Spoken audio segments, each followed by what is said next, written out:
Pwede bang mag-usap muna tayo? Ano na naman bang nagawa ko kaya hindi mo ko pinapansin? Wala naman akong maalalang tinanggihan ko yung pakisuyo mo.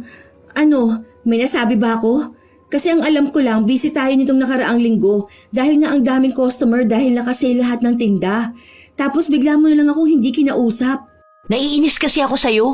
Nagpapakisuyo ako sa'yo nung nakaraan kung pwedeng asikasuhin mo muna yung kausap ko eh.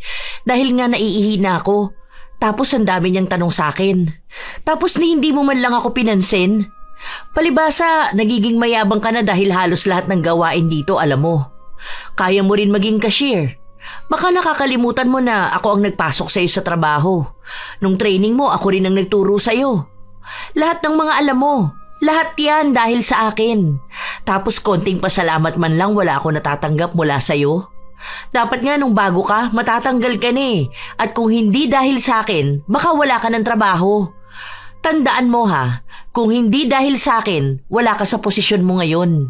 Ako pa yung nagturo sa'yo noon kung saan ka kukuha ng requirements, tapos kung ano mga gagawin mo at pwedeng isagot sa interview. Tapos wala kang pamasahe noon pero pinahiram kita. Tapos kapag konting pakisuyo ko sa'yo, lagi mo akong pinaaandara na busy ka. Hindi naman siguro tama yun. Kapag alam mong may nagawang mabuti sa'yo ang isang tao, tanawin mo naman yun na malaking utang na loob.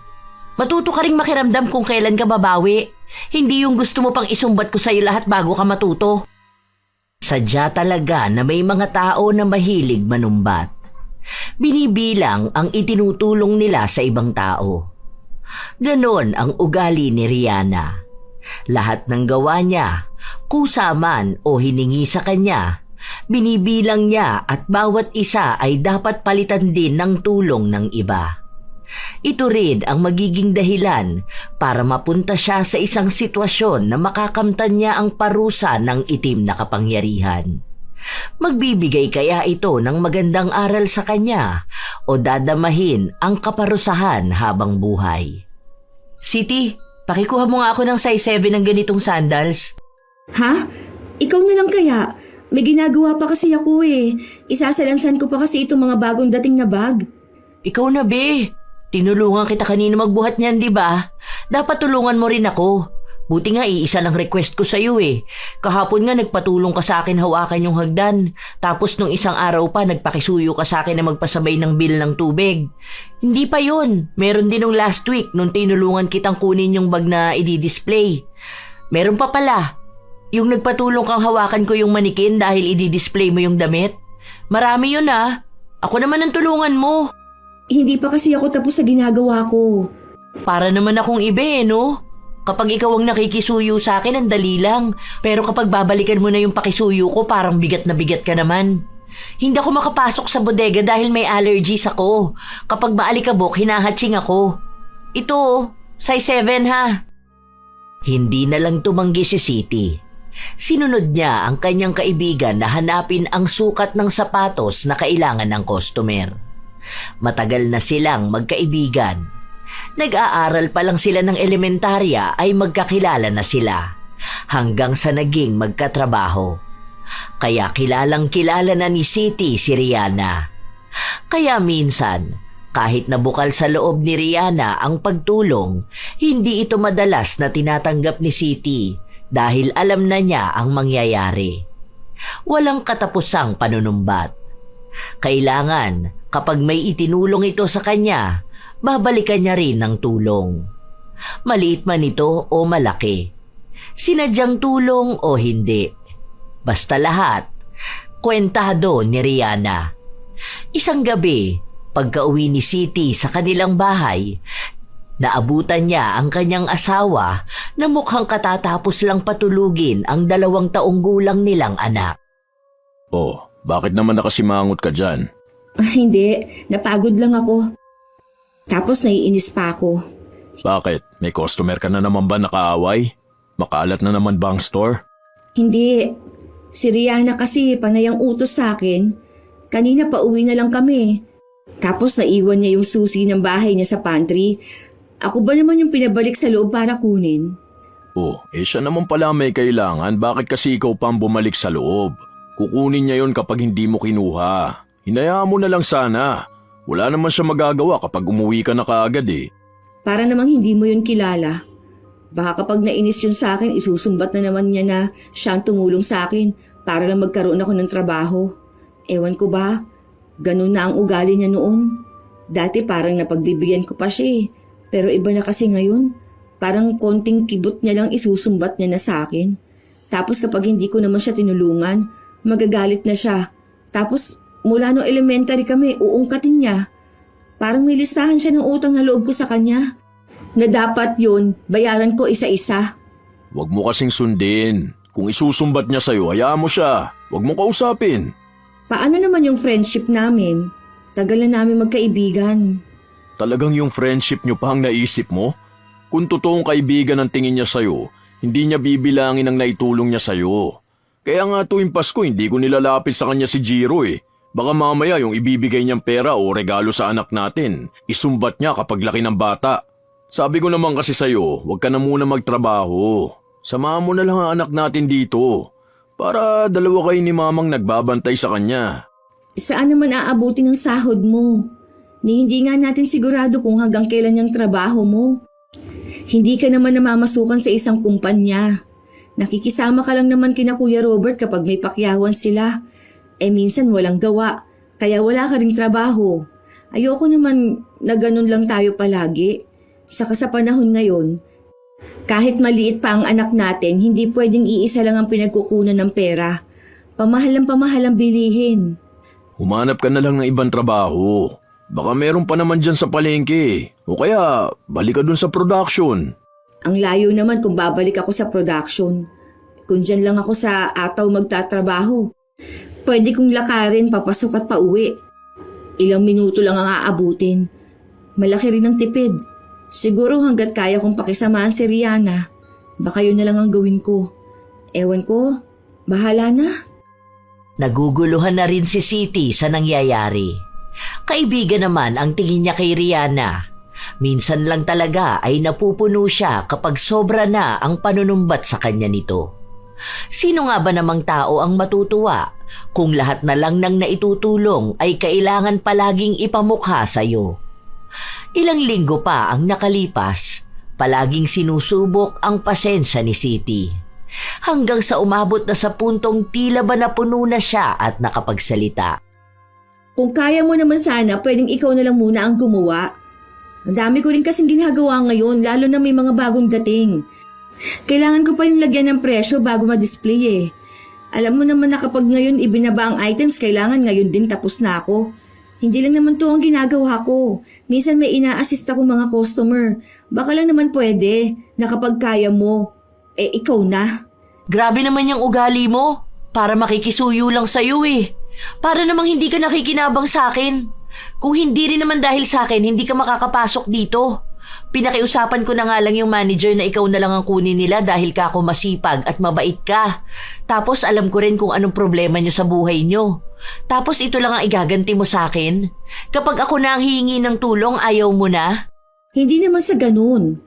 Saka hindi ko naman nakakalimutan tong itinulong mo sa akin na magkaroon ako ng trabaho rito. Pero ang inaano ko lang naman, baka pwedeng kapag alam mong busy ako at kaya mo naman yung nire-request mo sa akin, ikaw na muna ang gumawa. Kapag hindi naman ako busy, tinutulungan din naman kita, di ba? Ngayon sinusumbatan mo na ako. Ganun ba ang pagkakaibigan na gusto mo? Kung sumbatan lang ang usapan, mas marami naman ako na itulong sa'yo ah. Nung graduation natin ng high school, di ba pinahiram kita ng sapatos nun dahil wala kang magagamit? Oh, nung nanganak ka, nagpunta ako ng ospital tapos tinulungan ko pa si Edgar na mag-asikaso ng papers mo. Nung binyag ng anak mo, di ba tumulong ako na mag-design nun? Marami pa, hindi lang yan. Pero kung gusto mong isa-isahin natin lahat ng naitulong ko sa'yo, sige, tara. Tutal inuunahan mo ko ng panunumbat. Hindi kita sinusumbatan. Nagsasabi lang ako. Ewan ko sa'yo. Nakikisuyo lang ako dahil nga sisipunin ako kapag maalikabok sa bodega. Kapag bukas hindi ako nakapasok dahil sa sipon ko, ikaw ang sisisihin ko. Dahil doon, buong araw na hindi nag-usap ang dalawa. Ilang beses pang nagtangka si Siti na kausapin ng kanyang kaibigan pero nagmatigas si Rihanna. Hanggang sa kinabukasan nga ay hindi nakapasok ang kanyang kaibigan dahil sinipon ito. Buong araw naman inisip ni Siti na kasalanan niya yun. Kung sana lang ay pinagbigyan niya ang kaibigan, hindi ito magkakasakit. Nang makauwi na siya ng bahay, dala niya pa rin ang konsensya na kanyang nararamdaman dahil lang sa hindi nakapasok sa trabaho ang kanyang kaibigan. Sinabi niya ito sa kanyang asawa at ilang beses na sinabi rin sa kanya na wala naman siyang kasalanan. Kung sakitin si Rihanna, hindi na niya yon kasalanan. Pero para kay Siti, naaalala niya pa rin ang huling beses na nagsagutan silang dalawa. Alam mo mahal, ini-stress mo lang ang sarili mo eh. Matagal naman nang may allergy yung si Rihanna, hindi mo yung kasalanan. Kung alam niyang ganun, dapat nagdadala siya ng face mask, di ba? Kung wala ka dun, sinong tutulong sa kanya? Di ba wala naman? Kaya hindi mo yung kasalanan. Huwag mong sisihin ang sarili mo. Hindi mo naman maaalis sa akin na mag-alala. Kasi naman, alam mo naman na hirap din yun sa buhay, di ba? Kaya nga hindi yun nag-absent kasi kailangan niya ng pera. O paano yan ngayon na may sakit siya? Tama lang naman ang ginawa mo eh. Kahit na may naitulong siya sa'yo, hindi naman dapat palaging isusumbat. Saka alam mo naman yung mga naitulong niya. Para saan pa na palagi niyang ipapaalala? Paano naman yung mga naitulong mo sa kanya na hindi mo isinusumbat sa kanya? Huwag ka na ma-stress ha. Okay lang yan. Kahit na anong sabihin ng asawa ni Siti, hindi pa rin siya mapakali. Hanggang sa kinabukasan na nakapasok na sa trabaho si Rihanna. Sinubukan ulit ni Siti na kausapin ang kaibigan, pero hindi siya kinikibo nito. Kaya sa halip na tapusin niya ang kanyang trabaho, tinutulungan niya si Rihanna. Di bali nang mahuli siya sa ginagawa niya, basta maipakita niya sa kaibigan niyang handa pa rin siyang tumulong. Naging epektibo naman ito. Buti naman marunong ka na ring tumulong. Sorry na doon sa nangyari nung nakaraan. Busy lang kasi talaga ako nun eh. Sige na, hayaan mo na. Kapag ako naman tutulong ako sa'yo eh. Ay dapat lang naman talaga kasi tinutulungan kita eh. Itong tulong mo na to sa akin ngayon, bawi mo na to dun sa mga nauna kong tulong sa'yo. Kahit na ang daming nagawa ni Siti, wala man lang pasasalamat na narinig mula sa kanyang kaibigan. Sa halip, pinaramdam pa sa kanya nito na obligasyon talaga niyang tulungan siya. Dahil kung hindi, baka kung ano-ano na namang sumbat ang sasabihin ni Rihanna. Ilang araw pa ang lumipas, balik na naman sila sa pagiging magkaibigan. Patuloy na iniintindi ni Siti si Rihanna. Hanggang sa isang gabi, bago sila umuwi ay tinulungan ni Rihanna ang kaibigan na magbaba ng mga gamit nito. Iisa lang ang ibig sabihin nito. May kailangang ibalik na tulong si Siti para hindi mauwi ang simpleng tulong na yon sa panunumbat sa mga susunod pang araw. Kumbaga, kung ang isang tulong ni Rihanna, dapat balikan niya ito ng dobling tulong para makabawi siya. Kinabukasan, walang pasok si Siti, kaya kasama niya ang kanyang pamilya. Wala ring pasok sa trabaho ang kanyang asawa, kaya naisipan nilang gumala sa labas. Habang kumakain sila, napansin nila si Rihanna. Rihanna! Bakit umuwi ka? Half day ako, papasok pa lang ako. May ginawa kasi ako sa bahay eh. Uy, ayos ah. Gala-gala muna sa labas. Oo, sakto kasi na wala ring pasok si Edgar sa trabaho niya. Kaya ayun, naisipan naming lumabas muna kami kasama si Jiro. Uy, baka naman. Ilibre mo ako kahit na burger lang. Nung nakaraan, nilibre kita ng fishball, di ba? Para may pangmerienda ako mamaya.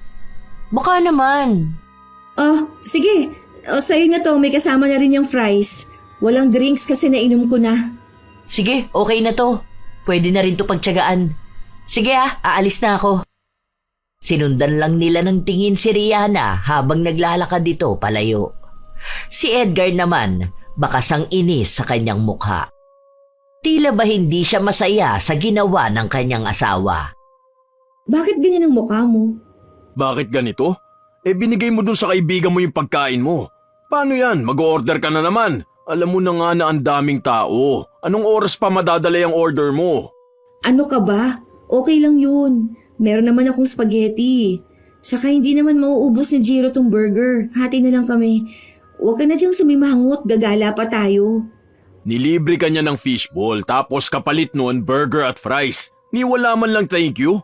Kahit man lang nagtanong sana kung pwede ka man libre. Pero yung isusumbat pa yung fishball. Tapos sasabihin okay na pwede na rin yung pagtsagaan yung bigay mo? Ano bang akala niya doon sa fishball na nilibre sa'yo? Kasing mahal ng burger at fries para sabihin okay na yon? Kahit sana thank you man lang. Para namang sinabi niyang hindi siya magpapasalamat dahil obligasyon mo rin siyang ilibre. Huwag kang ang ganyan. Akala ko ba walang stress ngayong araw dahil family day natin? Kumain ka na dyan. Hindi ko naman binigay ang burger mo. Hayaan mo na. Kakainin niya rin naman yun. Pero huwag ganun sa susunod Huwag mo sanayin niyang kaibigan mo na nagbibilang ng tulong sa'yo. Totoo pala talaga ang kasabihan na kilalanin mo kung sino nagpapainom sa'yo ng tubig Dahil minsan nakala mo bukal ang pagtulong sa'yo. Yung pala, handa nilang isumbat sa'yo habang buhay na pinainom ka nila ng tubig. Grabe, hirap lapitan ng ganyan tao. Tutulong pero hindi mo alam kung kailan ka makakabayad ng utang na loob. Parang kahit yata sa apo mo isusumbat niya yung mga nagawa niya sa'yo Ewan ko ba, bakit pinipilit mo pa rin makipagkaibigan dyan? Ay, ayan na naman tayo, mahal. Hayaan mo na nga, di ba? Kumain na lang tayo. Huwag mo na yang isipin. Pinipilit man ni City na ibahin ang kanilang usapan. Minsan ay bigla na lang magsasalita ang kanyang asawa at lahat yon ay patungkol sa kanyang kaibigan. Hindi pa rin kasi ito sang-ayon na pilit pa rin pinapanatili ni City ang pakikipagkaibigan sa ganong tao. Pero pinapaliwanag naman sa kanya ng kanyang asawa na dahil yon sa tagal na nilang magkakilala. Tila ba lahat ng yugto ng buhay nila ay naroon ang bawat isa. Kaya mahirap talagang putulin ang kanilang ugnayan. Dagdag pang nagtatrabaho sila sa iisang lugar. Kahit na anong gawin nila ay magkikita at magkikita pa rin silang dalawa. Hanggang sa dumating ang isang araw na dinagsa sila ng mga customer dahil nagkaroon sila ng sale. Ang may pinakamaraming nagawang trabaho ay si City. Lagi siyang abala dahil halos lahat ng gawain ay alam niya. Pero ang bagay na yun din pala ang magiging dahilan para magkaroon ulit sila ng alitan ng kanyang kaibigan. Bigla na lang kasing hindi namansin si Rihanna. Pwede bang mag-usap muna tayo? Ano na naman bang nagawa ko kaya hindi mo ako pinapansin? Wala naman akong maalala na tinanggihan ko yung pakisuyo mo. Ano, may nasabi ba ako? Kasi ang alam ko lang busy tayo nitong nakaraang linggo dahil nga ang daming customer dahil nakasale lahat ng tinda. Tapos bigla mo na lang ako hindi kinausap. Naiinis kasi ako sa'yo. Nagpapakisuyo ako sa'yo nung nakaraan kung pwedeng asikasuhin mo muna yung kausap ko Dahil nga naiihina ako. Tapos ang dami niyang tanong sa'kin. Tapos hindi mo man lang ako pinansin. Palibasa, nagiging mayabang ka na dahil halos lahat ng gawain dito alam mo. Kaya mo rin maging cashier. Baka nakakalimutan mo na ako ang nagpasok sa'yo sa trabaho. Nung training mo, ako rin ang nagturo sa'yo. Lahat ng mga alam mo, lahat yan dahil sa akin. Tapos konting pasalamat man lang wala ako natatanggap mula sa'yo. Dapat nga nung bago ka, matatanggal ka na At kung hindi dahil sa akin, baka wala ka ng trabaho. Tandaan mo kung hindi dahil sa akin, wala ka sa posisyon mo ngayon. Ako pa yung nagturo sa'yo noon kung saan ka kukuha ng requirements, tapos kung ano mga gagawin mo at pwedeng isagot sa interview. Tapos wala kang pamasahe noon pero pinahiram kita. Tapos kapag konting pakisuyo ko sa'yo, lagi mo akong pinaaandara na busy ka. Hindi naman siguro tama yun. Kapag alam mong may nagawang mabuti sa'yo ang isang tao, tanawin mo naman yun na malaking utang na loob.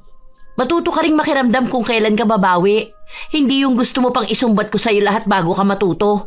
Malaki naman talagang utang na loob ko sa'yo. Tsaka ayoko rin naman na may sumbatan tayong dalawa. Kita mo naman siguro na busy ako noon. Hindi na nga ako nakapag-break time ng maayos. Kahit na busy ka, dapat alam mo pa rin ang obligasyon mo sa akin. Obligasyon mong bumawi sa mga naitulong ko sa'yo. Eh yun naman ang ginagawa ko Hindi lang naman dito sa trabaho ang tulong na ginagawa ko sa'yo. Bakit? Nung nakaraan, di ba? Ako ang sumagot ng pamasahe natin nung umalis tayo. Balikan yun. Tapos ako pa sagot sa merienda natin. Ngayon isusumbat mo na yun sa akin. Kung magbilangan kaya tayo ng mga naitulong natin sa isa't isa simula nung elementary pa tayo, baka hindi ka pa nakakakalahati ng tulong sa akin. Basta ako, marami akong alam na nagawa kong tulong sa'yo. Ang pangit naman tingnan na magkaibigan tayo pero nagbibilangan tayo ng tulong. 'Di ba? Tulong nga yun eh. Ang ibig lang sabihin nun, kusang ginawa. Bakit kailangan pang suklian yun? Tsaka, kung susuklian man yun, dapat yung taong tinulungan ang kusang gumawa nun. Kasi siya lang din naman ang nakakaalam kung ano lang yung kaya niyang ibalik. Kung hindi man masuklian ng tulong, wag na lang sumama ang loob. Kasi gano'n naman ang buhay. Hindi mo kasi gets. Hindi mo alam kung anong ibig sabihin ng tulong. Kung ganyan ka pala, sana hindi na lang ako naging mabuting kaibigan sa'yo noon. Kung alam ko lang sana na hindi ka babawi sa mga naitulong ko, hindi na lang sana kita tinulungan, di ba? Ang ungrateful mo talaga kahit kailan. Kung alam mo lang sobrang sama ng loob ko sa'yo. Sa lahat ng tulong ko sa'yo, ganito lang ang igaganti mo sa akin? Hindi na nakapagsalita pa si Siti. Dahil alam niyang hindi rin naman siya pakikinggan ng kaibigan kapag gano'n ang asta nito. Maghihintay na lang siya ng ilan pang mga araw bago niya ulit ito kausapin para maayos nila kung ano man ang problema. Pero halos 1 buwan nang hindi sila nagkikibuan. Gumagawa naman ng paraan si Siti para maging maayos silang dalawa. Kahit na hindi hingiin ni Rihanna ang tulong niya, ay tinutulungan niya pa rin ito. Pero nagmamatigas pa rin ang kanyang kaibigan. Isang gabi, habang kumakain ang mag-asawa, naipasok ni Edgar ang tungkol kay Rihanna. Kailan ka ba susuko dyan sa kaibigan mo? Hindi ka na nga pinapansin, ikaw patong papansin ng papansin sa kanya. Tignan mo, gagaan niyang buhay mo kapag hindi na talaga kayo nag-uusap na dalawa. Bahala siya manggalaiti sa galit kakaisip ng mga naitulong niya sa'yo na hindi mo maibalik-balik. Paano yung utang na loob mo sa kanya tinutubuan niya? Kaya lalong dumarami yung dapat mong bayaran eh. Kung sabihin mo kaya sa kanya yung tulong mo nung naoperahan siya, di ba? Ilan linggo na ikaw ang nag-alaga sa kanya. Tapos ikaw rin yung nag-asikaso sa kanya nung broken-hearted siya dun sa ex niya. Alam mo, ayoko namang isumbat yun kasi kusa ko naman yung ginawa sa kanya eh. Tulong ko ba? Sa kampangit naman nun, parang hindi ko kaya na iisa-isahin ko pa lahat. Para naman akong walang puso nun. Alam ko naman na itinulong ko yun, talagang kailangan ng tao. Puti ka pa eh, alam mo kung ano ibig sabihin ng pagtulong, di ba? Yung kaibigan mo, alam ba niya? Mahal, sa panahon ngayon hindi mo na kailangan maging martir. Kahit pa friendship yan o tungkol sa mga kamag-anak. Yung mga tao kasing tulad ni Rihanna, sila yung mga taong kahit na anong tulong mo sa kanila, hindi nila ma-appreciate. Kayong dalawang matagal na magkakilala eh, pero mas kabisado mo pa siya. Kapag yan pinilit mo makipag-ayos, naku, iisipin lang niya palagi na okay lang ang ginagawa niya. Ganyan na siya sa'yo ha, paano pa sa ibang tao? Paano pa sa pamilya niya, di ba? Isipin mo ha, siya ang breadwinner. Ano na lang ang panunumbat niya sa mga kapatid niya? Naawa kasi ako sa kanya. Ako lang ang kaibigan niya tapos hindi pa kami magiging maayos dalawa. Saka mabait naman talaga siya. May ugali lang talaga siyang ganun. Kasi baka iniisip niya na ganun naman kapag tumutulong. Inuunawa ko siya kasi baka may malalim pang dahilan na hindi ko makita kahit na magkaibigan na kami ng ilang taon. O sige, doon na tayo sa mabait naman siya. Pero tingin mo ba tama yung ginagawa niya? Kung totoong mabait siya, hindi yan hihingi ng kapalit sa lahat ng mga naitulong niya sa'yo. Hindi ganun ang mabait. Lumalabas niyan kaya lang naman siya tumutulong dahil hinihintay niya rin na tulungan mo siya. Mas mabuti pang walang tumulong sa'yo kaysa meron nga pero kailangan mo namang tanawin yun ng malaking utang na loob. Hindi pa rin makumbinsi ni Edgar ang kanyang asawa na hayaan na lang ang kaibigan nito. Nakukonsensya kasi talaga si Siti, lalo na at nangako sila sa isa't isa na kahit na anong mangyari, hindi masisira ang kanilang pagkakaibigan. Isang araw, habang abala si Siti sa pagsasalansan ng mga bag, narinig niyang may kausap si Rihanna. Tungkol ito sa pakisuyo niya sa isa nilang katrabaho. Wow! Salamat, friend! Buti ka pa marunong tumanaw ng utang na loob. Samantalang yung iba dyan, parang minamasama pa yung pagbibigay ng tulong sa akin. Buti ka pa, alam mo kung paano ako tutulungan dahil minsan din kitang tinulungan. Ganun sana ang mga tao. Alam nila kung sino ang minsang nakatulong sa kanila. Hindi yung sila patong may masamang ugali na hindi man lang makilala yung taong minsang nagbigay ng tulong sa kanila. Ewan ko rin ba kung bakit may mga ganong klase ng tao? Mga ungrateful eh. Basta kayo ha, huwag kayong gagaya sa ganong tao. Baka wala nang handang tumulong sa inyo balang araw. Halata naman kung sino ang pinariringgan ni Rihanna. Pero hindi na yun binigyang pansin ni Siti. Hindi naman siya pumapatol sa mga parinig dahil mas nais niyang kausapin siya ng maayos. Isang gabi bago sila umuwi, may naiwan sa loob si Rihanna. Dahil takot siya sa dilim, hindi siya makapasok. Wala na ang iba nilang katrabaho.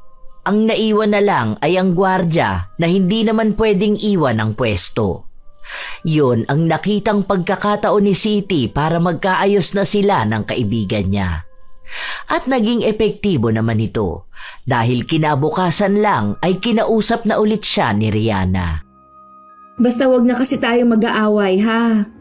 Kung sakali man na hindi kita mapagbigyan sa request mo, sorry na agad. Hindi ko naman kasi maharap minsan, lalo na kung ang dami talagang tao, di ba? Sorry na ha. Yaan mo, libre na lang kita ng merienda mamaya. Bilo-bilo ata ang tinda ni Joanne. Sige na nga. Pero minsan kasi ayusin mo rin yung pakikitungo mo sa akin. Feeling ko kasi sinasadya mo minsan na hindi ako pansinin o tulungan eh. Yan tuloy, wala ko nagagawa kundi bilangin ang mga naitulong ko sa'yo nun. Ang dami pa naman ng mga yon. Yung iba nga hindi ko na masyadong tanda. Pero alam kong simula pa noon, ako na ang maraming naitulong sa'yo. Hindi naman sa ganun. Minsan talagang busy lang ako. Alam mo naman kapag may ginagawa ako. Katulad ngayon, wala akong gawa kaya eto, andito ako, tinutulungan ka.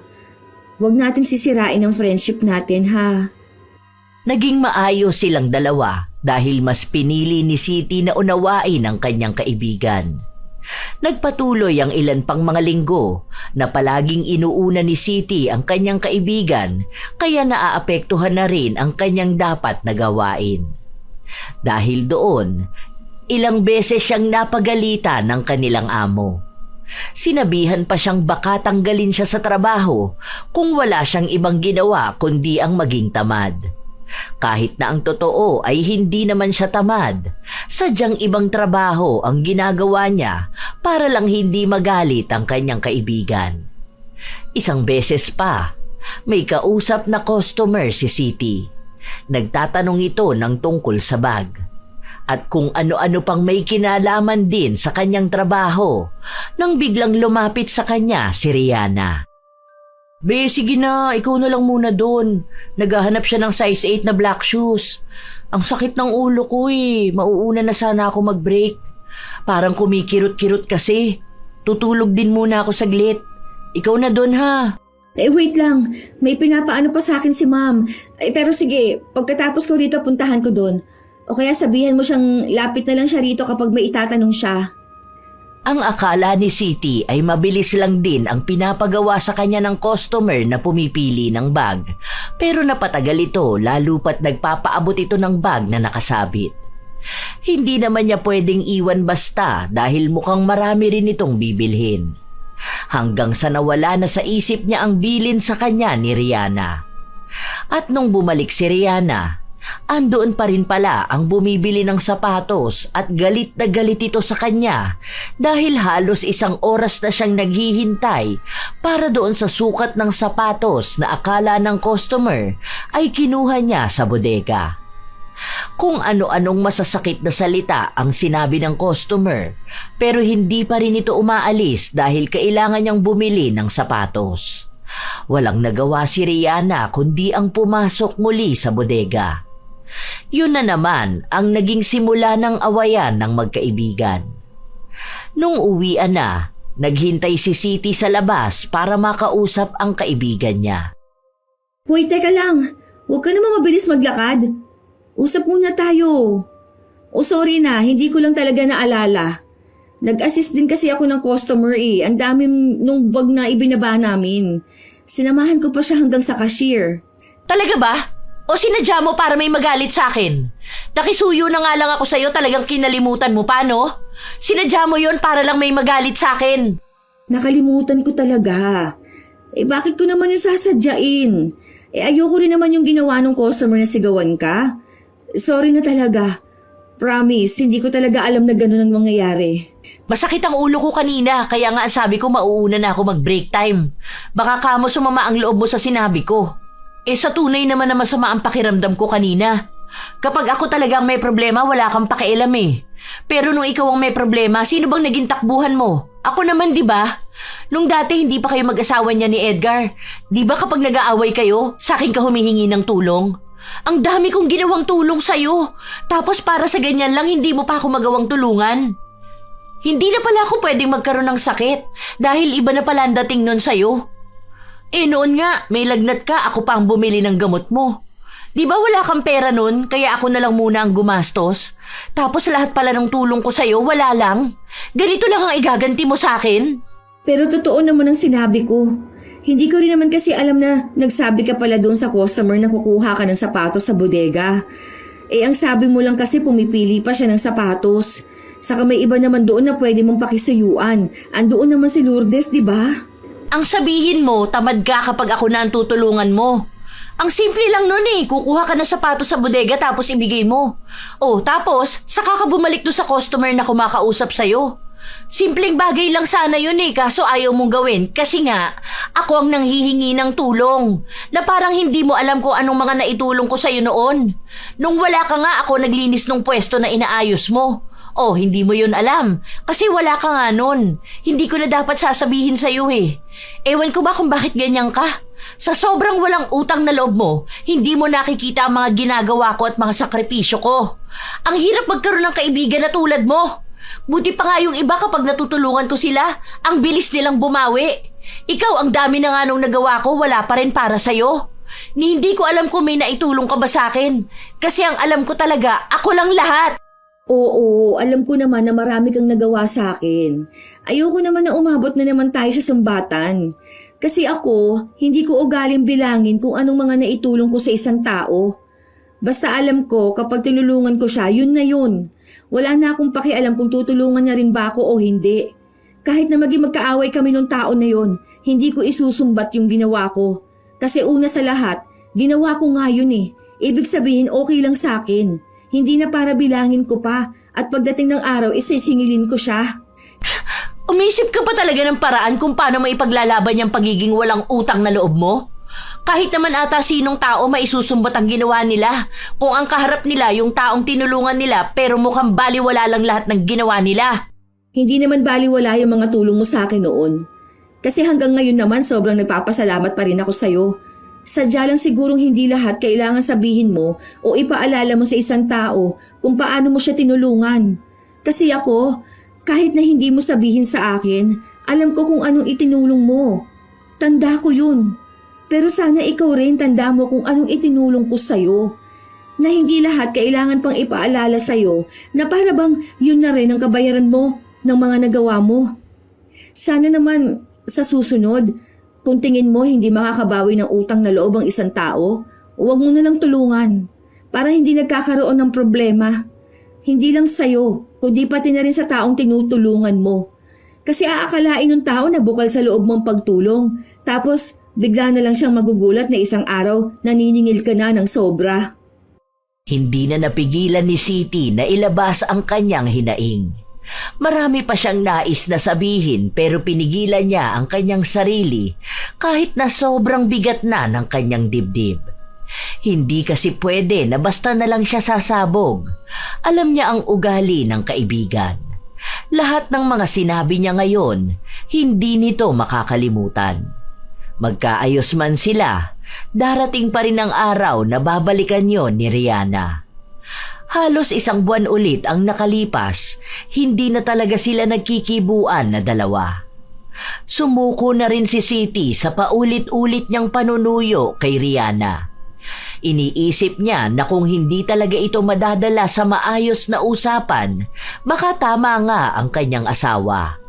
Na kahit na ilang taon na silang magkaibigan, darating din sa punto na kailangan na nilang putulin ang kanilang ugnayan. Lalo na't tumatanda na rin sila, pero paulit-ulit lang ang nangyayaring awayan nila. Pero hindi maikakaila na nalulungkot si Siti. Minsan pa nga siyang naabutan ng kanyang asawa na nag-iisip. Lalim niyan, mahala. Parang balo na yata ang iniisip mo. Ano ba yan? Miss ko na kasi ang kaibigan ko. Dati kasi, kapag nasa work kami, kung ano-ano na lang ang pinag-uusapan namin. Tapos ngayon, parang ang bigat na ng trabaho ko. Wala na akong kasabay umuwi at pumasok. Ganun talaga ang buhay. Wala naman tayong magagawa kung ayaw na rin makipag-usap sa'yo ng kaibigan mo, di ba? Baka mas maganda na yan na wala na kayong usapan. Para naman iwas na rin sa sumbatan. Para walang awayan. Hindi ko nga rin alam kung anong nangyayari sa kanya ngayon. Alam mo ba, never yung nag-absent maliban na lang kapag may sakit siya o emergency talaga. Pero ngayon, halos hindi niya nabubuo ang isang linggo eh. Nag-aalala ako na baka may problema siya. Sa karamdam ko na may kakaiba sa kanya na hindi niya lang sinasabi sa akin kasi nga hindi kami magkabati. Alam mo naman, matagal ko na siyang kaibigan. Kaya kilala ko siya kapag nananahimik siya. Hindi rin ako mapapakali kapag hindi ko nalaman kung anong nangyayari sa kanya. Ano naman kung may problema siya? Hindi naman niya sinasabi sa'yo eh. Ano bang gusto niya? Maging manghuhula ka na rin? Alamin mo kung ano nangyayari sa kanya, ganun ba? O bigla ka na lang tutulong sa kanya kahit na hindi mo naman alam kung anong dapat mo itulong? Minsan kasi, dapat alam niya rin kung paano kumausap ng kaibigan. Para naman kasing hindi ka niya kilala. Kung matagal na kayong magkaibigan, alam niya na kahit mag-away kayo, magkaibigan pa rin kayo. Ibaba niya man lang sana ng konti yung pride niya. Hindi yung gusto niya, siya lang ang sinusuyo palagi. Kahit na ganon ang sinabi ng asawa ni Siti, hindi pa rin maaalis ang pag-aalala nito sa kanyang kaibigan. Kahit na ayaw siyang kausapin ni Rihanna, siya na lang ang gumawa ng paraan para makausap ito. Kinabukasan, maaga siyang nagising para puntahan ang bahay ng kaibigan.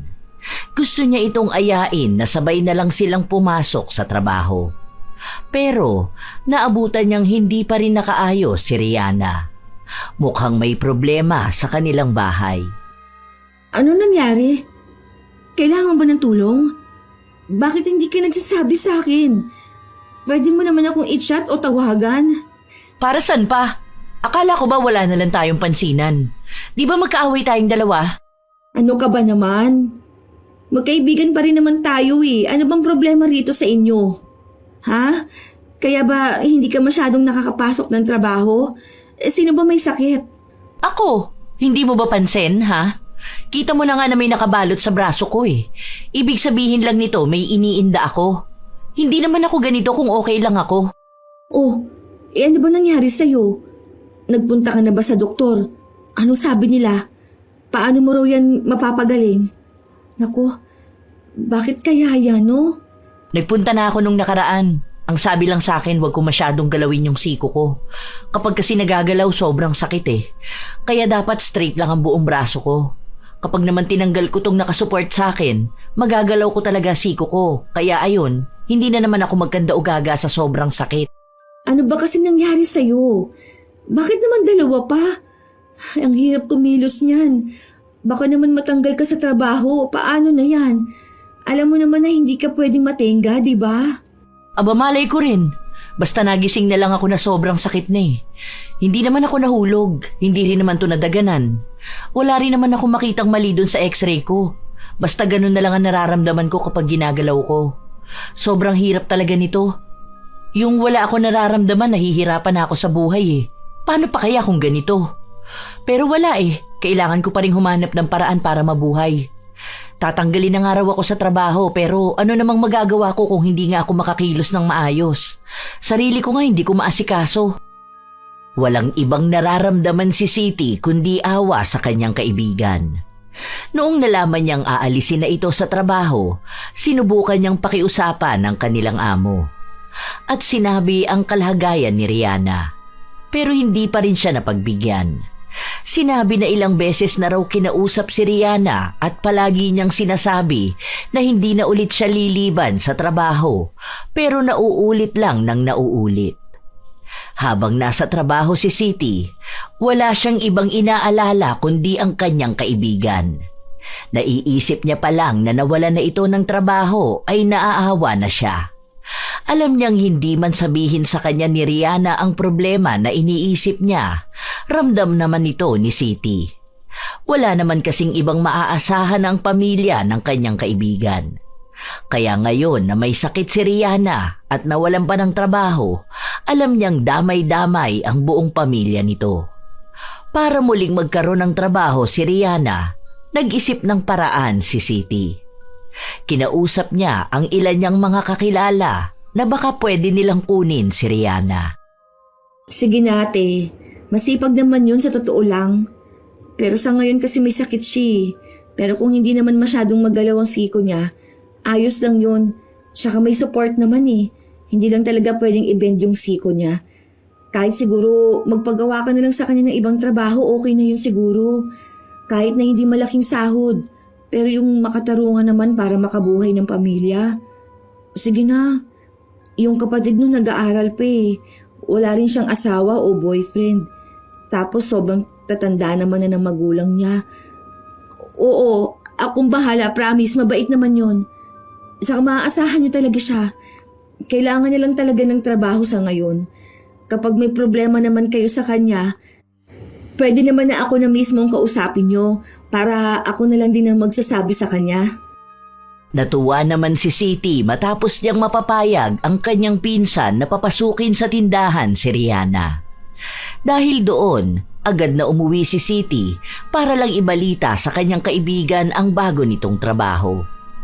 Hindi man humingi ng tulong sa kanya si Rihanna, alam niyang ito ang pangunahing kailangan ng kaibigan. Magaan lang ang work doon. Baka maging ano ka lang, tagakuha ng bibilihin. Mini grocery yun. Mabait naman yung pinsan ko na yun. Tsaka nasabihan ko na rin siya ng kalagayan mo. Alam ko kilala mo yun. Nakita mo na yun noon sa bahay eh. Si Ate Rina. Alam ko kasi na kailangan mo ng trabaho saka problemado ka.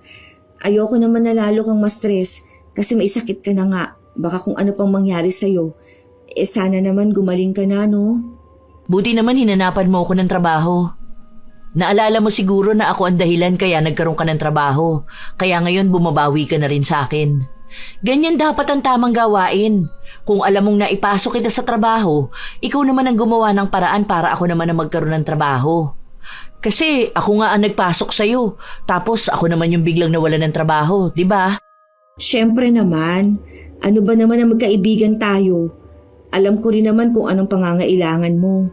Sige, bukas papasok na ako doon. Ano na palang nararamdaman mo ngayon? May iniinom ka bang gamot?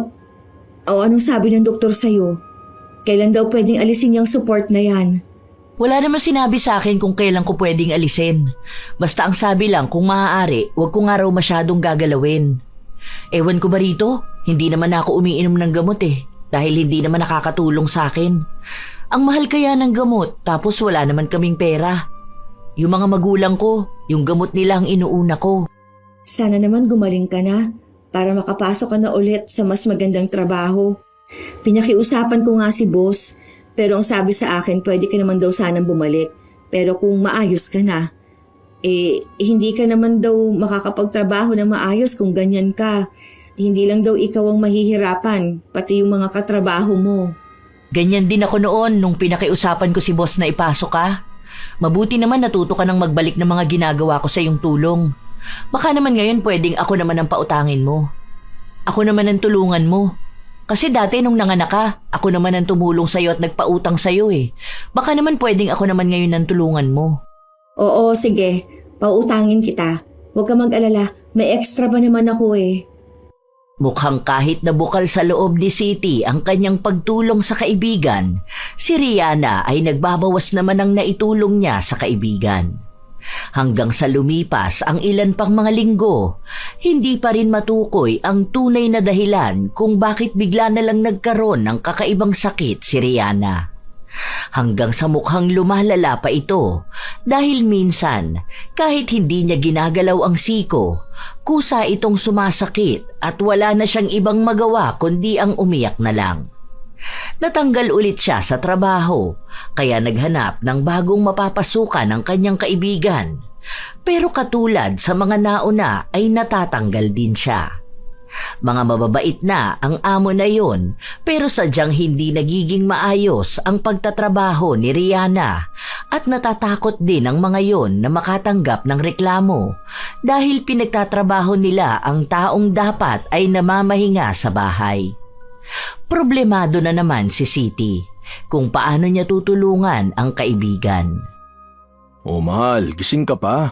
Anong oras no? Akala ko pa naman tulog ka na. Anong ginagawa mo dyan sa cellphone mo? Oh, ang taas pa ng brightness mo. Ano ba kasi yan? Hindi ka pa matulog. Baka sumakit naman ang mga mata mo niyan. Hindi. Naghahanap lang ako ng trabaho na pwede kay Rihanna. May mga pinagtatanungan din ako. Oh, ay akala ko ba pwede siya dun sa sinasabi mo nakakilala mo? Natanggal na naman ba? Kailan ba siya nagsimula dun? Hindi pa naman siya nag-start doon. Pero kasi tumawag sa akin kanina. Tapos sinabi na hindi na lang nila kukunin. Kasi naaawa sila na baka hindi rin makapagtrabaho na maayos. Baka kung ano raw ang mangyari at sila pa ang managot. Wala na akong ibang kilala Itong mga nakikita ko naman sa Facebook. Ang lalayo naman ng mga to. Hindi naman pwedeng mag-commute si Rihanna. Anong oras na? Baka naman pwedeng bukas mo na lang hanapan ng bagong trabaho yung kaibigan mo. Ikaw naman ang hindi nakakapagpahinga dyan sa ginagawa mo Wala ka naman pasok bukas. Hindi nga kasi ako makatulog kakaisip. Mamaya na, ikaw ang matulog dyan dahil may pasok ka pa bukas.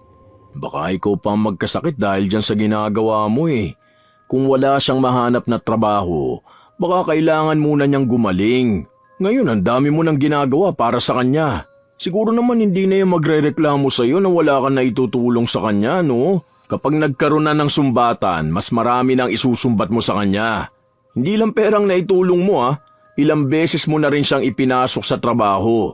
Kumpara sa ilang beses niyang sinusumbat sa iyo na ipinasok kanya sa iisang trabaho. Ano ka ba naman, mahal? Hindi ko naman na iniisip yung ganyan. Hindi ko na kailangang isumbat sa kanyang naitulong ko. Tsaka kailangan niya ako ngayon. Alam mo naman na pabayaan ko siya, di ba? Yun na nga Ikaw na ang tumutulong sa kanya ngayon.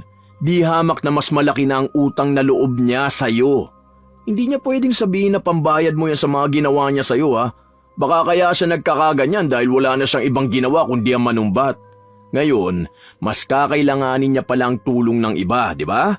Buti siya nagkaganon. At kung ikaw yun baka habang buhay kang may babayaran sa kanya. Huwag kang ngang magsalita ng ganyan. Hindi pa rin maganda ang nangyari sa kanya.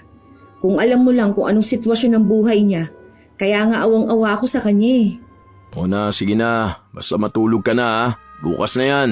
Hindi yung panay siyang iniintindi mo. Tapos ni pasalamat, hindi mo marinig sa kanya. Kasi ang akala niya, obligasyon mo talaga siya. Buti na lang mabait ka. Dahil kung nakatapat siya ng tao na mahilig manumbat gaya niya, ay nako, baka mahiya na siya kada tutulungan mo siya. Sa mga araw na lumipas, walang ibang taong maaasahan si Rihanna kundi ang kanyang kaibigan lang. Lalo't hindi pa nga siya makahanap pa ng trabaho. Minsan, hindi siya makabangon ng higaan dahil sa sobrang sakit ng kanyang siko. Isang araw, walang pasok sa trabaho si Rihanna at naroon siya sa bahay ng kanyang kaibigan. Kumain ka na muna. O ito, ako nagluto nito. Paborito mo to para maparami ang kain mo. Sabi sa akin ng kapatid mo, isang beses nga lang kayo nakakakain. Tapos minsan hindi ka pa kumakain ng maayos. Bakit nandito ka sa akin? Yung anak mo nandun sa bahay niyo. Dapat siya ang inaasikaso mo, hindi ako. Dapat hinahayaan mo na lang ako rito sa bahay. Kahit paano kaya ko naman ang sarili ko Hindi pa naman ako ganong kabaldado. Wala siya dyan. Andun kina mama. Kaya ako lang mag-isa ngayon sa bahay. Wala rin naman kasi akong gagawin kaya nagpunta na ako rito. Pinaglutuan ko na rin kayo. Wala pala yung kapatid mo. Nasa trabaho raw. O akala ko ba nag-aaral yun? Magpahinga ka na lang sana. Isang araw na nga lang ang day off mo Nagpupunta ka pa sa akin para alagaan ako. Pwede ka naman na doon sa bahay nyo. Matulog ka o kaya manood ka na lang ng movies. Hindi naman ako makakapag-relax at enjoy nang hindi iniisip ang nangyayari sa'yo. May nakausap pala ako. Pwede ka sana dun mag-work kaso lang wala pa raw yung boss. Hindi raw sila makapag-desisyon. Paano naman ako makakapagtrabaho nito? Hindi nga ako masyadong makagalaw ngayon. Ang dami ko nang ang utang sa'yo Magkano na rin yun? Hindi ko alam kung kailan ako makakabayad. O kung makakabayad pa ba ako. Lalo na ngayon, kita mo naman hindi makapaghanap buhay.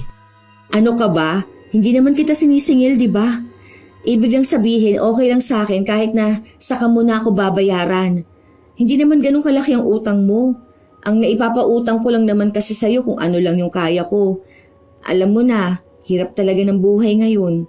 Basta gumaling ka lang okay na sa akin. Tapos kapag may trabaho ka na ulit at nakakabawi na talaga, di saka mo na akong bayaran, di ba? Hindi naman kita gigipitin dahil alam ko ang kalagayan mo. Siya, kumain ka na. Ako nang magsusubo sa'yo ha. Tingnan mo nga nangangayayat ka na. Huwag kang magpaka-stress masyado.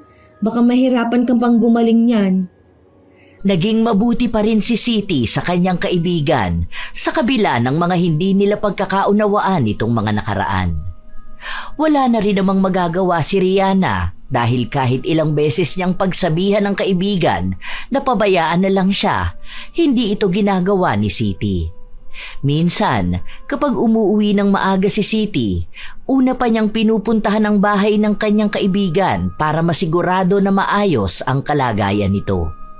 Hinahayaan na lang siya ng kanyang asawa dahil kahit naman sawayin siya, hindi pa rin naman siya nakikinig. Mas pipiliin niya pa ring tulungan ang kaibigan. Dahil para sa kanya, hanggat kaya niya ay tutulong siya. Hindi siya naghahangad ng anumang kapalit. Hanggang sa isang araw, umuwi si Siti galing sa trabaho at naabutan niya ang kaibigan na nasa labas lang ng bahay nila. Malayo ang tingin at mukhang malalim ang iniisip. Ayos ka lang ba? Hindi, mukha bang ayos lang ako?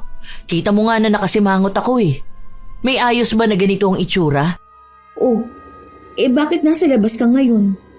Baka naman magkasakit ka niyan. Alam mo naman na sipunin ka, di ba? Nagdala ka man lang sana ng pamandong mo. Ano bang iniisip mo? Marami. Hindi ko na alam kung ano nangyayari sa buhay ko. Alam mo yung hindi ko alam kung may patutunguhan pa ba ako? Hindi ko na alam. Ang gulo ng buhay ko. Ang gulo ng utak ko. Hindi ko alam kung hanggang kailan ako ganito. Habang tumatagal kasi, lalo ko nagiging walang kwenta. Alam mo yun, ikaw ang dami mo nang naitulong sa akin. Hindi ko alam kung paano ko na yun ibabalik. Pati ba naman yung pagbalik ng tulong ko sa'yo, kailangan mo pang problemahin kung paano mo ibabalik? Seryoso ka ba talaga, Rihanna? Sa halip na pagdaling mong isipin mo, yun pa talaga? Hindi mo naman maaalis sa akin na isipin yun. Dahil alam ko na kapag tumulong ang isang tao, dapat papalitan ko rin ito ng tulong. Kung hindi, isusumbat lang yun lahat sa akin. Ang hirap na ng buhay ko. Minsan nga feeling ko hindi na ako gagaling. Kasi, paano ba naman ako gagaling sa sakit na hindi maintindihan? Walang gamot Anong ibig sabihin nito, di ba? Ang hirap, sa totoo lang. Kung iniisip mo na isusumbat ko sa iyong lahat ng itinulong ko sa'yo, baka nga hindi mo talaga ako kilala bilang kaibigan mo. Kahit na minsan, hindi ko binilang o inisip kung anong itinulong ko sa'yo. Kahit na mabigat o simple pa yan. Kahit ginawa ko lang kanina o noong unang panahon pa. Dahil para sa akin, kung anong itinulong ko, yun na yun. Alam na ng taong tinulungan ko kung anong nagawa ko para sa kanya. Tanggapin niya man yun o hindi. Dahil para sa akin, basta ginawa ko yun ng bukal sa loob, ibig sabihin hindi ko na kailangan tandaan o ipunin yun para lang ipamukha sa isang tao ang ginawa ko. Kasi para sa akin, ang tunay na pagtulong, hindi binibilang. Nahihiya na kasi ako. Alam ko na kailangan din ng pamilya mo ng pera, tapos sa akin ka pa tumutulong. Hindi ko rin alam, baka nag-aaway kayo ng asawa mo. Panay kasi ako ang iniintindi mo eh. Tapos ako, hindi ko naman alam kung makakabawi ba ako sa'yo. Hindi mo na kailangang isipin kung makakabawi ka. Dahil ang pagbawi na yan, kusa yan nangyayari. Hindi yan pinag-iisipan. Kung ngayon kailangan mo ko, malay mo sa mga susunod, ikaw naman ang kailanganin ko, di ba? Kaya nga tayo magkaibigan. Para kapag hindi mo kaya, nandito ako para sa'yo. At kapag hindi ko rin kaya, nandyan ka para sa akin. Basta ang gusto ko, gumaling ka na. Alam mo kung sino ang kailangan mong bawian? Yang sarili mo. Alam mo, sobrang bait mo sa akin. Nitong mga nakaraan, naiisip ko yung mga ginagawa mo sa akin. Feeling ko ikaw na ang pinakamabait na tao na nakilala ko. Sa totoo lang, ilang beses na tayo nag-away eh. Tapos hanggang ngayon kaibigan pa rin ang turing mo sa akin. Ang dami ko pa namang atraso sa'yo. Ni minsan hindi mo pinaramdam sa akin na naging pabigat ako sa'yo. Na baka habang ganito ang nararamdaman ko, bigla mo ko singilin ang mga naitulong mo sa akin. Tapos ganito pa ang nangyari sa usapan natin. Ang isang bagay pala na hindi ko nasasabi sa'yo. Ang pasasalamat ko sa mga nagawa mong tulong sa akin. Ang dami mong sakripisyo, pero hindi mo yun pinapaulit-ulit sa pagmumukha ko. Salamat talaga sa lahat ha. Wala yun. Ang sabi ko nga, magkaibigan tayong dalawa. Basta para sa akin, ang pagkakaibigan natin ang mas mahalaga sa akin. Kaya nga kahit na hindi tayo magkasundo minsan, hindi pa rin kita matiis. Pangako, hindi na ako manunumbat ng mga naitulong ko. Dahil sa huli, ako pa rin pala talagang may malaking utang na loob sa'yo. Salamat talaga, ikaw ang naging kaibigan ko. Sobrang swerte ko sa'yo. Magaan sa pakiramdam ang makarinig ng ganong mga salita. Masaya si Siti dahil alam niyang may aral na natutunan ng kanyang kaibigan. Na ang pagtulong ay hindi dapat isinusumbat sa iba dahil baka isang araw siya naman ang mga ilangan ng malalang tulong na maaaring maging sampal sa kanya. Sa mga araw na lumipas, hindi pa rin nagbabago ang kalagayan ni Rihanna. Nawawala na nga siya ng pag-asa, pero mabuti na lang ay naroon ang kanyang kaibigan.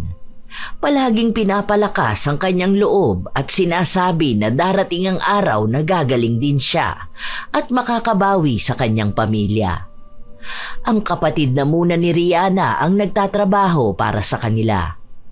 Kahit nahirap na ito sa pag-aaral, nagagawa niya pa ring pagsabayin dahil kailangan nila ito.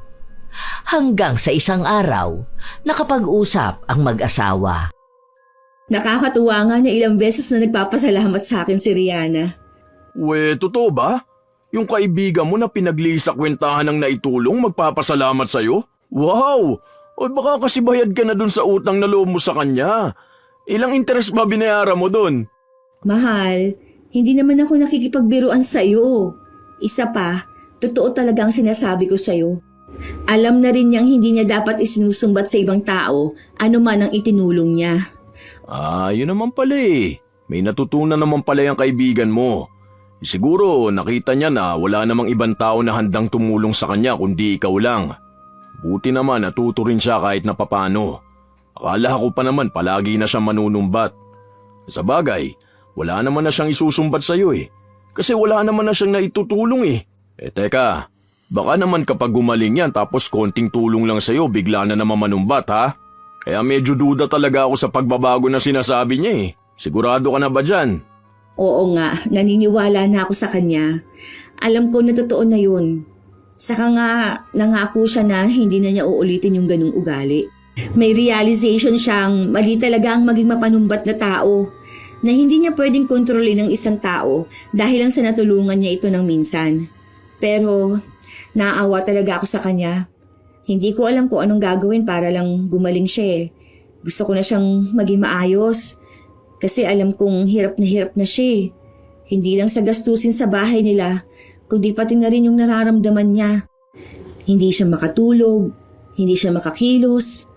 Madalas naiisip niya na wala na siyang kwenta. Siyempre, kapag ganun ang usapan namin, ramdam ko rin ang lungkot niya.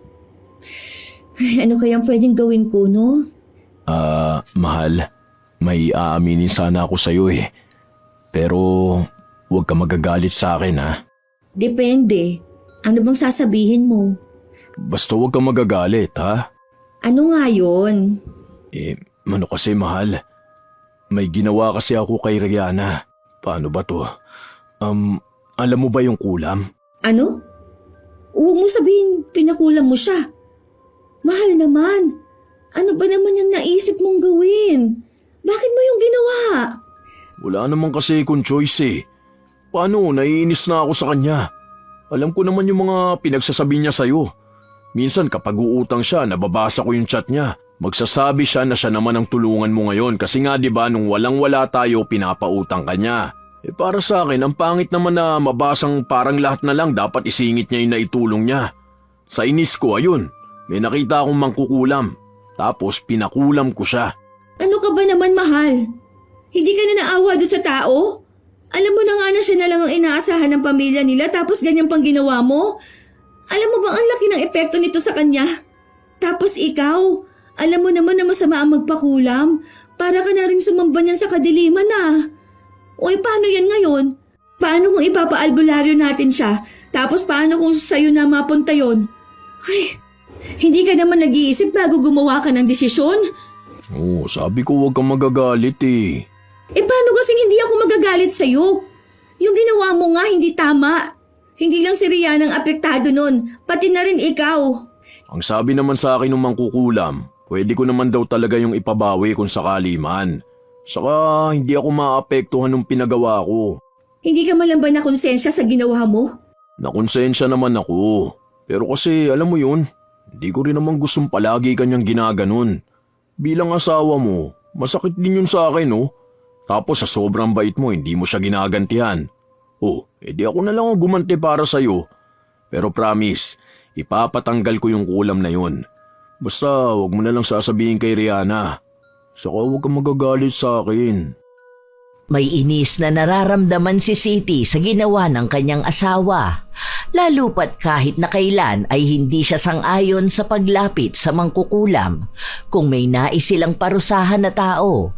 Pero naiintindihan niya naman si Edgar. Lalo pat alam nga nito ang pinagdaanan niya. Lalo na kapag nagtatalo silang dalawa ni Rihanna. Dahil doon, inasikaso na rin ni Edgar ang pagpapaalis ng kulam. Hindi yun madali, lalo na't selyado yon ng ritual. May mga pag-aalay pa silang dapat na gawin. Kaya ang sinasabi na lang nila kay Rihanna ay baka may nasagi lang itong maligno kaya ganon ang nangyari sa kanya. Hanggang sa dumating ang isang araw na naging maayos na kahit paano ang kalagayan ni Rihanna.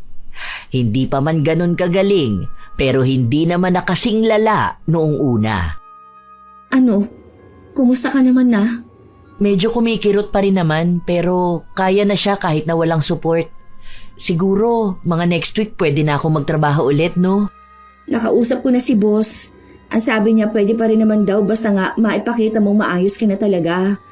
Siguro kuha ka na lang ng med-cert na fit to work ka na, no?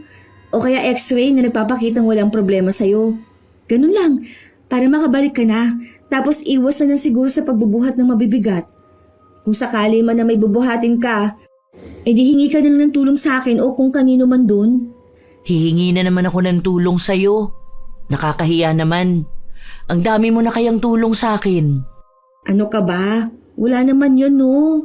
Sa akin ka pa talaga nahiya. Alam mo naman na magkasama tayong dalawa kahit na anong mangyari. Magkaibigan tayo.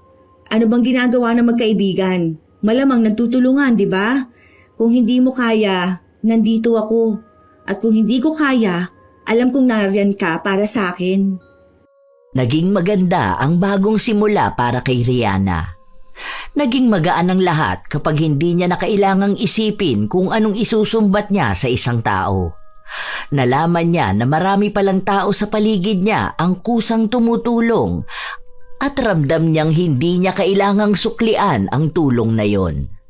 Malaki man ang naging dagok sa buhay ni Rihanna, nakita niya naman yon bilang isang bagong leksyon sa kanyang buhay na nagmulat sa kanya ng maraming katotohanan sa kanyang paligid. Na ang pagtulong, tunay na kusa itong nakukuha at ibinibigay. Hindi ito binibilang at isinusumbat. Ilang buwan pa ang nakalipas, naging kapansin-pansin na bumabalik na ulit ang sigla ni Rihanna. Umaayos ang kalusugan at ang pakikipagkomunikasyon niya sa mga katrabaho. Isang araw, walang pasok sa trabaho si Siti at ang kanyang asawa. Kaya naisipan na naman nilang lumabas kasama ang kanilang anak. Ito pala, bigay ni Rihanna sa inaanak niya. Kabibili niya lang daw nito. Kako sa kanya malayo pa ang Pasko. Bakit naman kako ang aga ng regalo niya? Sabi mo naman sa akin, hindi naman kailangan ng Pasko para magbigay ng regalo. Oh, hindi ba yan isusumbat? Unang regalo niya yan kung sakali. Kasi noong nakaraan, binalik ko yung binibigay niya. Ayoko pa naman yung bigla na lang niyang isusumbat sa bata ang regalo niya. Kung ganun lang din naman, wag na lang kako siyang magbibigay. Yun na nga ang sabi niya sa akin. Sabihin ko nga raw sa'yo na hindi niya isusumbat yan, kaya hayaan mo siya magbigay ng regalo sa bata. Saka isa pa, ikaw ha, sa susunod talaga wag kong malalaman na may ginagawa ka na namang kalokohan. Uy, ano na namang kalukuhan ang ginagawa ko? Para bang hindi mo alam ang ginawa mo kay Rihanna ha? Tapos na yun ah. Akala ko ba hindi na natin pag-uusapan yun? Hindi ko na rin naman naiisip na gawin ulit yun. Sabi mo naman, nagbabago na ang kaibigan mo. At mukhang totoo naman kasi hindi ka na nga nagsusumbong sa akin. Tapos hindi na rin ako nakakakita ng kung ano-ano sa mga chat niya sa'yo. Puro na lang kayo chismisan dun sa work nyo. Kala mo hindi ko alam na may crush si Rihanna dun sa isang bagger ha? Ikaw, napaka-chismoso mo masyado. Basta, wag mo nang uulitin yon ha? Alam mong masama yun eh. Huwag kang magpapasakop sa kadiliman. Wag kang lalapit sa mangkukulam. Naging malinaw kay Edgar ang sinabi sa kanya ng kanyang asawa. Sa mga linggo at buwan na nakalipas, tunay nga ang pagbabago kay Rihanna. Hanggang sa nagkaroon na rin siya ng ibang mga kaibigan. May mga natutulungan na rin siya na hindi niya inaakalang magiging malaki rin ang balik sa kanya. Doon niya lang napagtanto na hindi talaga lahat ng utang na loob ay kailangang singilin dahil kusa itong binabayaran ng ibang tao ng mas higit pa sa kanyang inaakala. Grabe, congrats talaga sa'yo ha. Nakakatuwa naman natupad na yung pangarap mong makapag-abroad. Hindi nga rin ako makapaniwala. Paano? Hindi naman ako college graduate, di ba? Ni hindi nga natin natapos yung second year college. Ayos lang naman daw yung sabi ni Alexa. Ayaw mo yun? Ang ganda rin ng bansa na pupuntahan mo. Japan yun, no? Kaya nga, hindi ko rin naman akalain na tutulungan niya ako. Pinautang ko lang naman siya ng 500 para daw pamasahe niya. Yun pala, may interview na siya. Kaya ayun, nung nakapasa siya at nakapunta ng Japan, sabi niya ako naman daw ang tutulungan niya. Hindi ko naman inaasahan yun kasi malay ko ba, di ba? Diba? Sabi ko naman sa'yo, basta may isang tao kang natulungan, makikita rin nila yung malaking utang na loob sa'yo. Hindi mo na kailangang ipaalala sa kanya kasi sa halip na tulungan ka, mawawalan pa sila ng gana. Basta ako, masaya ako para sa'yo. Matutulungan mo na ang pamilya mo. Ako, masaya rin ako. Kasi kapag natulungan ko ang pamilya ko, ibig sabihin matutulungan na rin kita. Magkaibigan tayo, di ba? Makakabawi na rin ako sa mga naitulong mo sa akin. Wait ka lang, bibilhan kita ng malaking Hello Kitty sa Japan. Nagtawanan ng magkaibigan habang nagbibiruan silang dalawa. Pero para kay Rihanna, nais niyang tutuhanin ang pangako niya. Dahil kapag naging maayos na siya sa ibang bansa, gusto niyang kahit na paano ay may malalapitan ng kaibigan niya sa oras na kailangan nito ng tulong. Kahit pasabihin sa kanya ni Siti na hindi naman na niya kailangang bumawi. Dahil sa dami ng tao, kay Siti siya may malaking utang na loob. Alam din ni Rihanna na ang pagtulong niya ay hindi lang basta pagbabalik ng utang na loob, kundi isang bagay na bukal sa kanyang kalooban. May mga tao talaga na mahilig magbilang ng mga naitulong nila sa isang tao. Minsan, kahit na maliit na bagay lang yon ay kailangan nilang mangilang beses na ipaalala. Para bang bawat kabutihan nila kailangang balik-balikan. Ang ganitong ugali ay hindi lang nakakasakit ng damdamin ng tinulungan, kundi unti-unti ring nagpapabigat sa puso ng tumulong. Dahil sa bawat sumbat na binibitawan, nawawala ang tunay na halaga ng kabutihan. Masama ang manumbat dahil ito ay isang uri ng pagpapakita ng kayabangan. Ang tulong ay dapat bukal sa loob, hindi utang na kailangang bayaran. Sapagkat kapag sinumbatan ang isang tao, nawawala ang purong layunin ng pagtulong at napapalitan ito ng pagmamataas at pag-aakalang ikaw ay mas higit kanino man.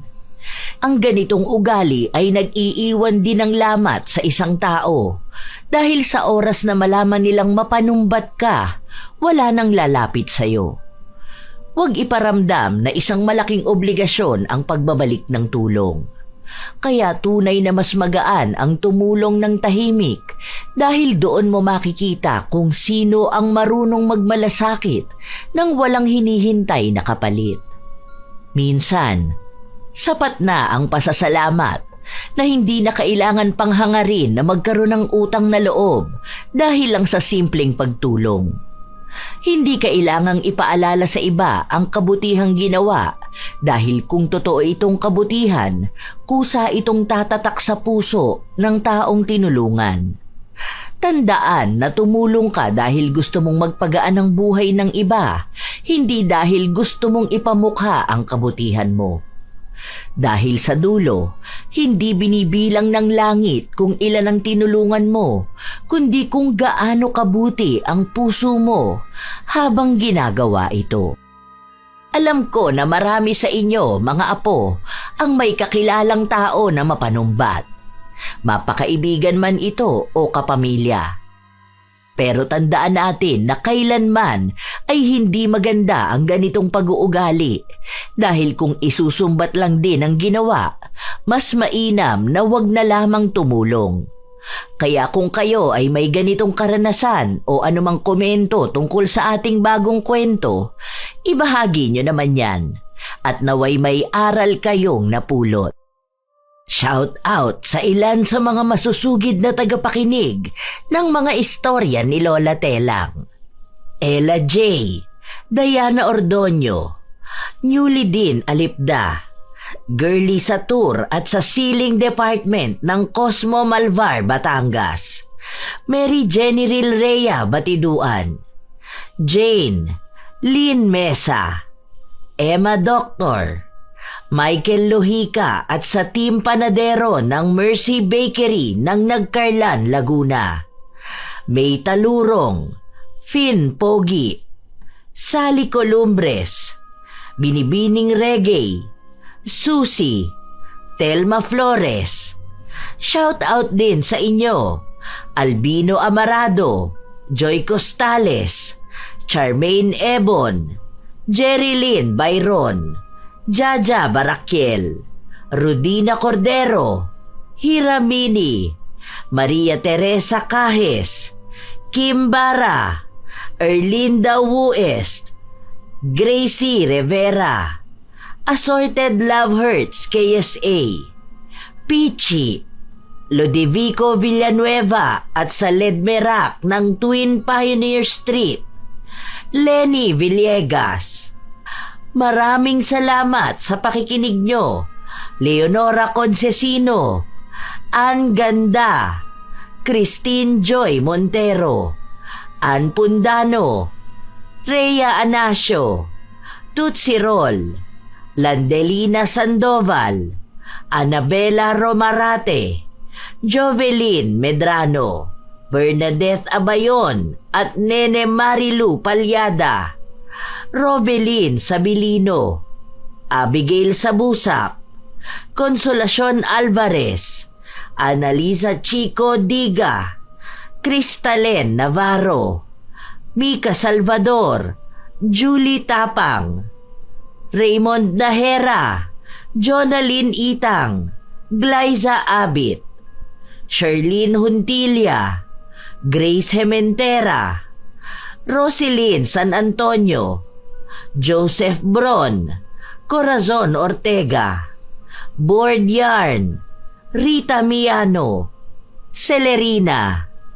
Maraming salamat sa pakikinig nyo sa buong staff ng Alpha Mart, Panorama Street, Marikina City Branch. At syempre, shout out at salamat palagi sa aking mga apo na walang palyang nag-aabang, nagmamahal, sumusuporta at nakikinig sa bawat upload ng inyong lola. Ito ang inyong Lola Telang at maraming salamat sa pakikinig nyo, mga apo. Apo. Apo. Apo. Apo. Apo.